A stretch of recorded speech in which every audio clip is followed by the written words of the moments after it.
Ya pemirsa, kita kembali lagi di Gaya Hidup Masa Depan. Cicil masa depan mapan dari sekarang. Tentunya masih bersama Novita Enji dan saya Bayu Oktara, masih dari studio Metro Manulife. Dan masih ada Mbak Devi di sini. Mbak Devi, ngomongin soal itu tadi tuh yang kelas menengah itu kan. Kalau kita lihat ya, masyarakat Indonesia kan memang nih akrab banget sama sosial media. Ya kan? Dikit-dikit posting, Juara kita. Itu ya kan? Dia dikit-dikit posting. Duduk begini, posting.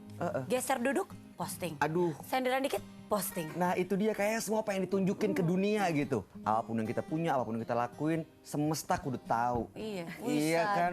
Waduh, semesta kudu tahu.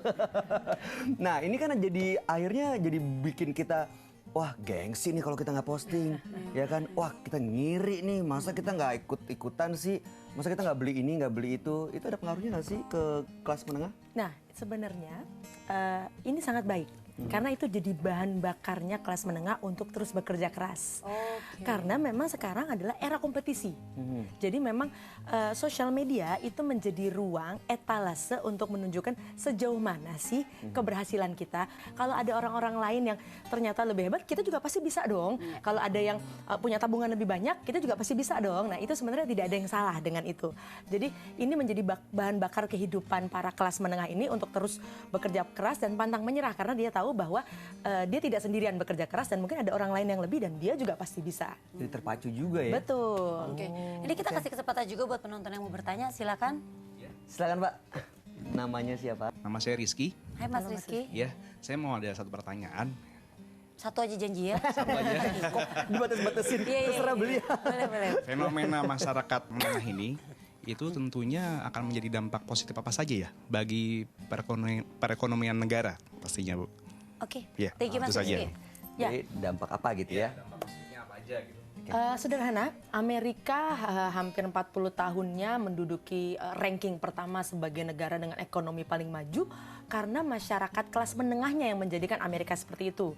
Salah satu cirinya adalah mereka waktu jalan-jalannya, leisure time-nya, senang-senangnya tadi itu paling tinggi 9 jam seminggu misalnya. Jadi nggak ada yang salah lagi-lagi dengan hal-hal demikian. Nah asal, tapi yang menarik juga adalah masyarakat Amerika juga nggak lupa dengan masa depannya. Itu yang juga paling penting. Mereka juga banyak menabung, banyak investasi. Jadi semuanya seimbang, balance. Selama itu dilakukan bersamaan, tentu saja akan menjadi baik bukan hanya untuk pribadi kita, tapi secara umum untuk bangsa. Oke, ini menarik sekali di pertanyaan Mas Rizky ini karena menurut misi ya Manulife Investor Sentiment Index 70% masyarakat kita ini optimis dengan masa tua dan masa depannya mereka. Tapi hanya sedikit yang memiliki tabungan untuk masa depan dan masa tua mereka. Waduh. Nah, ya kan lucu kan jadinya. Ini kalau Mbak Devi melihat fakta ini gimana Mbak? Ya, jadi Indonesia sebenarnya tidak sendirian kalau dikatakan sebagai masyarakat yang optimis bahwa masa tuanya akan bahagia tapi tidak mempersiapkan apa-apa. Berdasarkan riset dari tahun 60-an, masyarakat dunia itu dibagi.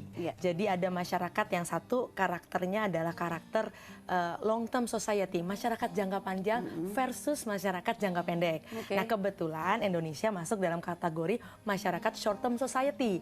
Artinya apa? Masyarakat kita itu lebih optimis, lebih bahagia, tapi sayangnya kebahagiaan itu tidak dilanjutkan dengan menabung dan sebagainya. Karena tadi seperti yang disampaikan, hidup hanya untuk hari ini. Udah gitu karakter masyarakat kita, masyarakat kolektif, bukan masyarakat individualis. Artinya apa?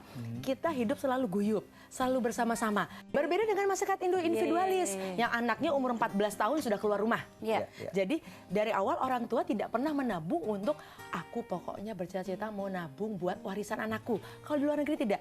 Dia bercita-cita, aku nanti mau keliling dunia kalau sudah pensiun. Berbeda orientasinya, karena tadi karakternya karakter komunal tadi, bukan individualis. Sudah adanya media seperti ini bagus. Mudah-mudahan bisa membuka pikiran anak-anak muda bahwa sekarang gimana caranya kalau hari ini kita setiap bulan terima 50 juta, gimana caranya ketika sudah tua 50 juta minimal sama, kan seperti itu. Nggak turun ya, benar sekali ya. Oke. Ini ngomongin, berarti kita ngomongin soal masa depan nih, masa tua ya. Betul. Iya kan? Ya, penasaran nggak sih sama Pak Misi? Pak Misi, ini maksudnya yang bikin misi ini kan, yang bikin survei ini. Betul. Ya udah kalau begitu kita undang untuk gabung aja yuk. Yuk. Oke, untuk itu kita undang untuk bergabung bersama kami di sini Bapak Karyadi Pranoto, Head of Employee Benefit Distribution Manulife Indonesia.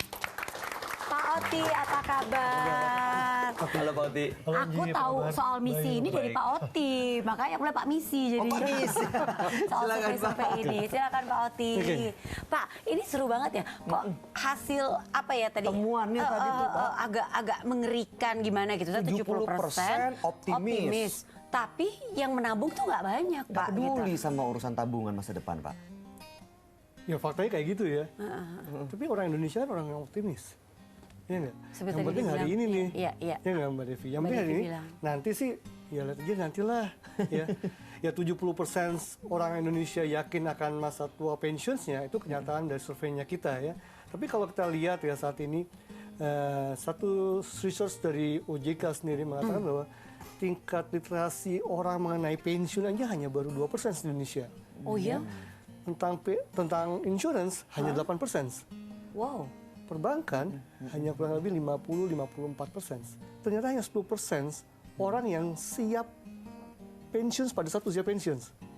Jadi di saat waktunya pensiun itu tiba, mereka rata-rata belum siap. Belum siap. Karena Jadi- faktor tadi mereka nggak punya Iya. simpanan gitu ya Pak. Tapi mereka yakin mereka masih bisa bekerja kan, masih bisa kerja lagi entah mungkin kalau jadi dosen bisa jadi dosen terbang misalnya atau apa gitu ya, atau yang pernah jualan mungkin bisa menjual yang lainnya ya atau bisa usaha yang lainnya. Jadi masih ada pekerjaan-pekerjaan yang dia mesti lakukan untuk mendapatkan income. Wah ini menarik nih. Nanti kita bahas lagi ya Pak ya. Oke. Karena ada yang mau lewat dulu pemirsa di Oh rumah. ada yang mau lewat, jangan lewat dulu. Penonton di studio ada yang mau nanya? Ada Nanti nanti ya. Kita kembali saat lagi untuk itu tetap bersama kami di Gaya Hidup Masa Depan. Cicil masa depan mapan dari sekarang.